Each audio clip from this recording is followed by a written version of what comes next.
بالنسبة للفراخ المجمدة اللي نازلة السوق اليومين دول والناس خايفة تروح تشتريها وقلقانة، احب اطمنك يا حبيبي واريح قلبك واقول لك على شوية حاجات قبل ما تروح تشتري الفراخ دي.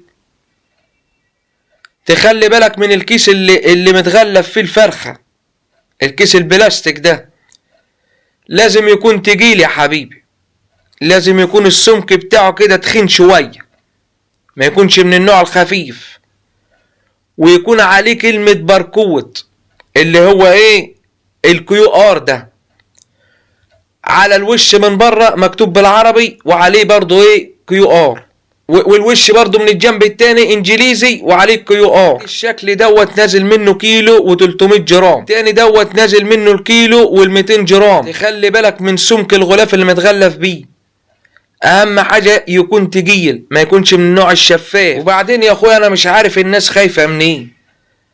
طب انت يا اخويا مفيش مرة حد عزمك في مطعم ولا حد حتى جاب لك ديليفري وانت ضامن جو انت الفراخ اللي في المطاعم ديت معمولة ازاي؟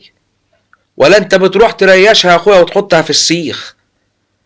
ما معظم المطاعم يا اخويا شغالة بالبتاع المجمد ده اللي بيقولوا عليه. قلقانين منين انتوا؟ وبعدين كفاية يا اخويا ان انت بتاخد الرجول والكبد والجوانص جواه بدل ما تروح للراجل يضحك عليك، انت بتاخدها مغلفة كده وبالهنا والشفا. اخويا يا ريت الناس تشير الفيديو عشان الناس تعرف تشتري الفراخ الاصلية من المغشوشة، عشان حتى دي قبل ما تنزل يا اخوانا في ناس ربنا ينتقم منهم ابتدوا يغشوها يا اخوانا.